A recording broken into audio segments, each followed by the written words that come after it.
Hello, you Midas Mighty. Harry Litman of Talking Feds here with a reaction to the 7th hearing of the January 6th committee. I think I've got to say blockbuster hearing, even though that's the label we applied to the last one. But these guys have really managed to up the stakes each time and meet their own very high bar. We really got a huge sampling of the crazy in Washington, D.C., starting with what was the sort of dramatic centerpiece of the hearing, or what they told us about, which is this meeting. Well, that's what we had been told. There was a meeting and then it generated a plan. But when we found out what the meeting was, I've never been to a meeting like this. So first, it starts at 6 o'clock in the Oval Office, 6 p.m. at night.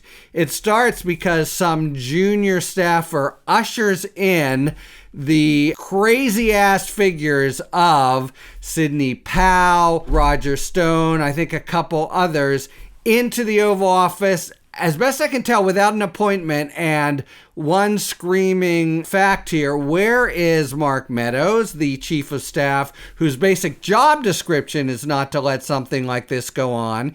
Anyway, as soon as the grown-ups in the room or around the room learn of it, especially Pat Cipollone, the White House counsel, they go racing to the Oval Office, obviously trying to keep Trump from completely violating his own constitutional obligations and undermining the country. So they go racing there, and there ensues 6 hours. Again, would you call it a meeting? You guys are not tough enough. Or maybe I put it another way, you're a bunch of pussies. Excuse the expression. There's screaming back and forth. There is name-calling and profanity. There are offers of fisticuffs. That's the meeting we're talking about, as they go all over the White House grounds, ending around midnight in Trump's residence.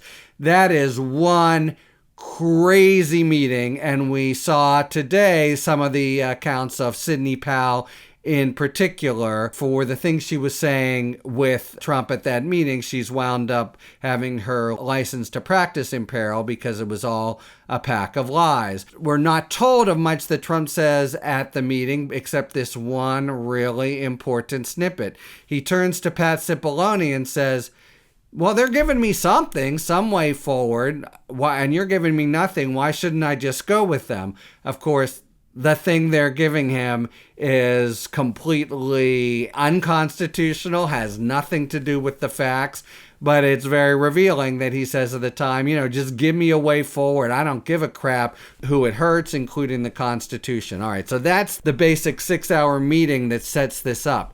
And then very shortly thereafter, in the early morning hours of December 19th, Trump tweets out this "it's gonna be wild," basically rallying cry to his supporters to gin them up for the January 6th riot that will eventually ensue in a couple weeks. And we know it's not just a sort of ragtag, disconnected tweet. We know that different groups change their plans so they can be there. We know that groups like the Oath Keepers and the 3%ers and Proud Boys hold military planning meetings to get ready for the 6th, draw up death lists for the 6th, get together grenades and homemade weapons for the 6th.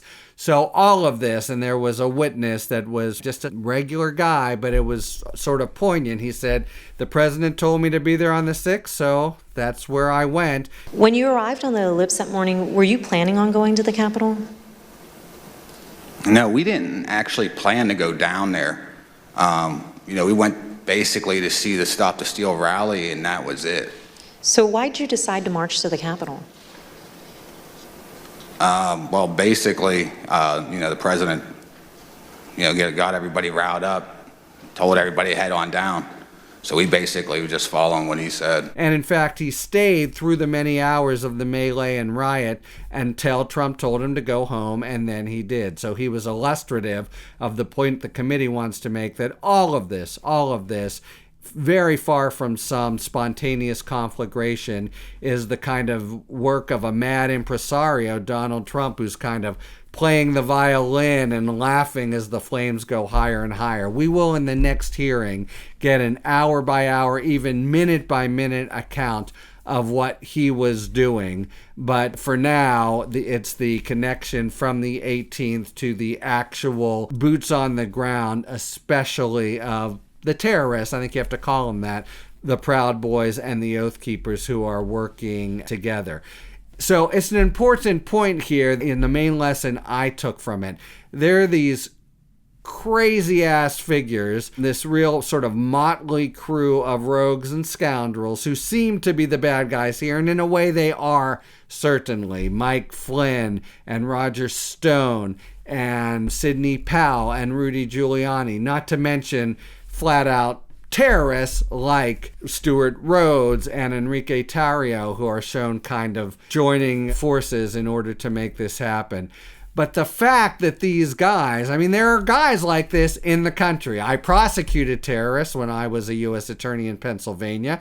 It's not hard to find unethical lawyers who will say sort of anything and lie to the court.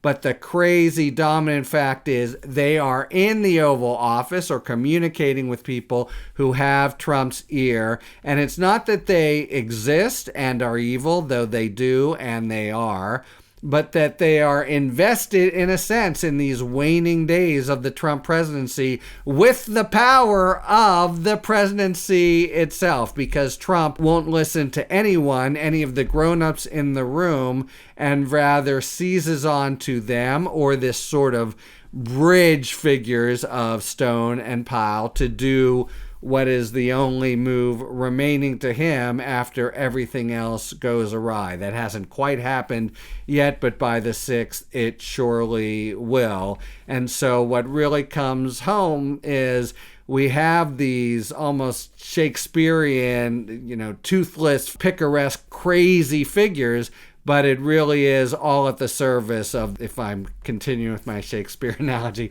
something like Richard III, a really just malevolent figure looking to just overthrow the country and stay in power. That is hearing number 7. You end it like walking off a roller coaster, a little queasy, a little, foggy in the head, and it's all the preface to something of the finale to come. There'll still be at least one hearing, but we're going to find out all that the committee knows about the actual conduct of Trump on that fateful day when he refuses all the pleadings from everyone to call them off. And in fact, even when he does, it's with this outrageous little speech saying, "We love you and you deserve it, and now, go home in peace," rather than, of course, what he should have done the minute the violence broke out. Okay, so there you have it.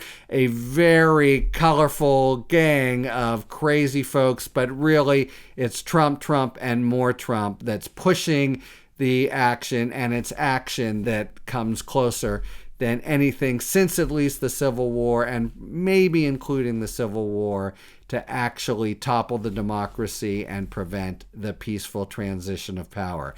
There you go, Midas Mighty, Harry Litman of Talking Feds. We've got our own YouTube now. If you want to check it out, just go to YouTube Talking Feds. But there's much more coming in the next few weeks, and I'll look forward to another reaction piece. Until then, talk to you later.